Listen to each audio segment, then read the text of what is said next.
TRS party ఒక పక్షాన మన పార్టీ వర్కర్ను కన్ఫ్యూజ్ చేసే ప్రయత్నంలో వారు సోషల్ మీడియాను ఉపయోగించి చేస్తూ ఉన్న ప్రయత్నాన్ని మీరందరూ గుర్తించాలని మా కుటుంబ సభ్యులందరూ కూడా తెలియజేస్తూ ఉన్నారు. ఈరోజు కాంగ్రెస్ పార్టీ పక్షాన ప్రతి కార్యక్రమం కానీ ఈరోజు సంక్షేమే కానీ అభివృద్ధి కానీ వీలున్నంత వరకు మీ పాత్రను కూడా దాంట్లో ఇమ్మడించే కార్యక్రమం చేస్తాం. ధైర్యంగా ఉండండి. రేపు స్థానిక సంస్థల ఎన్నికల్లో కూడా పెద్ద ఎత్తున మెజారిటీ చూపెట్టాల్సిన బాధ్యత మన అందరిపైన ఉంది, ప్రత్యేకించి మీ పైన ఉంది. ఎందుకు సంక్షేమ కార్యక్రమాలు చేస్తూ ఉన్నాం? సరే, మేము అధికారంలోకి వచ్చినాం, అవునన్నా కాదన్నా మేము మంత్రులుగా ఉన్నా ఇంకోరున్నా కానీ ప్రభుత్వం నడుస్తుంది.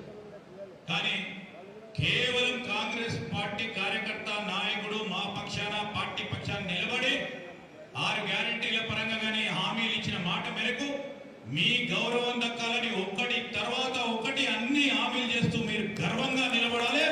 మీరు ఊరూరులో తిరగాలని చేస్తా ఉన్న ప్రయత్నం ఈరోజు ఆర్థిక పరిస్థితి బాగాలేకున్నా కానీ మీరు గట్టిగా చెప్పుకోవచ్చు. ఈరోజు ఎన్ని గ్యారెంటీలు పథకంగా ఏం చేసినా నేను మళ్ళొక్కసారి చెప్పనక్కర్లేదు, మీరు రోజు చెప్తా ఉన్నా.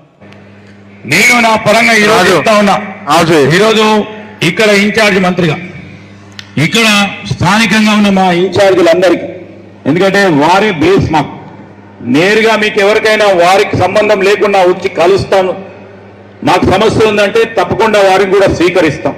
పార్టీ పరంగా మా శాసనసభ్యురాలు ఉంది, మా రామ్మోహన్ గారు ఉన్నారు. ప్రభుత్వ పరంగా ఏదైనా మీకు ఇబ్బంది జరిగితే ఉంటాం, కానీ స్థానికంగా ఇక్కడ ఉన్న మా ఇన్ఛార్జీలే ప్రాథమికంగా వారి దగ్గర సలహా సూచనలు తీసుకుని ముందుకు నడిచే వైనం ప్రభుత్వ పరంగా నేను తీసుకుంటాను. ఎందుకంటే స్పష్టంగా చెప్తా ఉన్నాను, నేరుగా వారు వచ్చింది ఒక సపోజ్ ఇన్ఛార్జి గారు వచ్చి ఒక మాట చెప్తారు, కాదు ఇది కాదంటే ఇన్ఛార్జీల పరంగా నడిచే కార్యక్రమం చేయాలని పిసిసి అధ్యక్షుల వారు చెప్తా ఉన్నారు.